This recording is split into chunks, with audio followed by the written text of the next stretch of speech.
It's the best, worst, and most disappointing of 2007.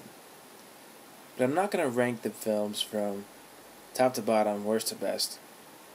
Because I don't think that's important to say that this film was better than this film. And I think it's more important to say that if you enjoy this film, you're probably going to like this film. Because you see different types of films for different reasons. But enough about that. Let's start it off with the most upsetting. Spider-Man 3. I was looking forward to this movie for probably about 5 months, maybe 3 months, who knows. I didn't watch a single preview, teaser, trailer. I didn't want to ruin anything, and then I went to the theater, and it was just, the CGI looked crappy, there's too many stories, the whole goth or Peter Parker thing was just, horrible. Now let's go on to the worst. Fred Claus. Came out in October. It was illy placed. I was not ready to see a holiday movie in October, and Vince Vaughn is kind of boring me out with his cocky guy attitude, and he's a good actor, but he doesn't have much versatility. Next would be Ghost Rider. I got suckered into seeing this movie. They made a great trailer for it. They put together all the CGI with the motorcycle going up the side of the skyscraper and jumping over the helicopters and whatnot. And the story was just whack, and the characters were just so corny. It was just bad. Now let's get on to the good stuff. A movie that I saw on DVD was Rescue Dawn.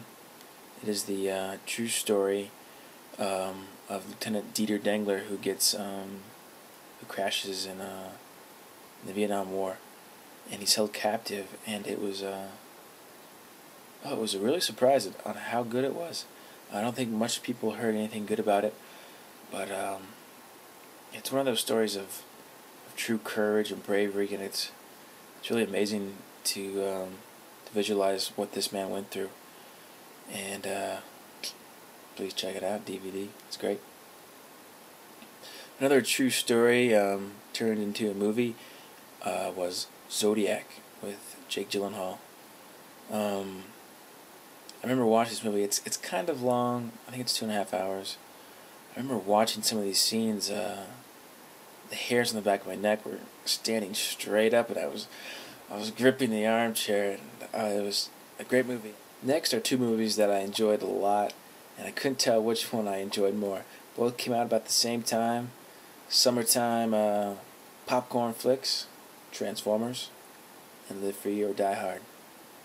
They both had a lot of laughs, a lot of thrills, just overall great action adventure movie. Sorry, I forgot to mention Knocked Up was my favorite comedy of this year. I liked it a little bit more than Superbad because it had a story with some substance behind it. But they were both just hilarious movies. I remember I would laugh so hard that I would be missing lines after the jokes because I was just laughing and laughing. It was just a really great time. American Gangster, starring two of the best actors around right now, Russell Crowe and Denzel Washington. They both have Academy Awards, and they were directed by the master of filmmaking, Ridley Scott. This film was a great ride in theaters, but I don't really see myself watching it again. It's kind of those one-time experience films, but it was still great. And now for the film that I've been recommending more to people than any other film this year. It's Gone Baby Gone, directed by Ben Affleck and starring little brother Casey Affleck. It's the kind of film that you can enjoy with a lot of people, and afterwards you're going to be talking about it for hours and hours. And then even after that, you're going to be thinking about it by yourself and wondering, what would I do if I would be put in the main character's shoes, Casey Affleck's shoes? And it's really just an overall great crime, drama, mystery film. I Am Legend, a great movie adapted from a great book. I actually started reading the book after I saw the movie because I thought the movie was so good. The thrill behind this movie is that after you sink into it, You actually feel like you're Will Smith, like you're the last man in the world, and that you are living in this barren and decomposing New York City.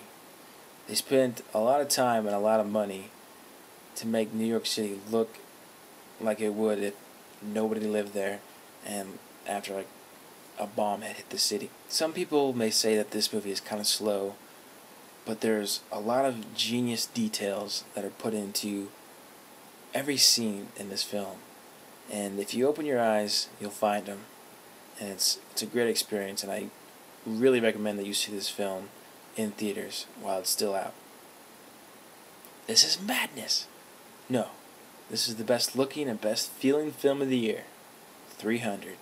It's not often that we get an action movie whose story is equally as important to the action. But we get it here with Gerard Butler and some great choreography and fight scenes, some amazing special effects, and some even pretty good costume design. I think this is probably the only film I have seen in theaters where my jaw was actually open and I was saying to myself, did I just really see that? That was freaking amazing. And this film has plenty of scenes like that, and it's just a great thrill to see it. So, check it out. I've had a great time reviewing films for you guys this year, and I hope you've enjoyed them. Thanks for watching.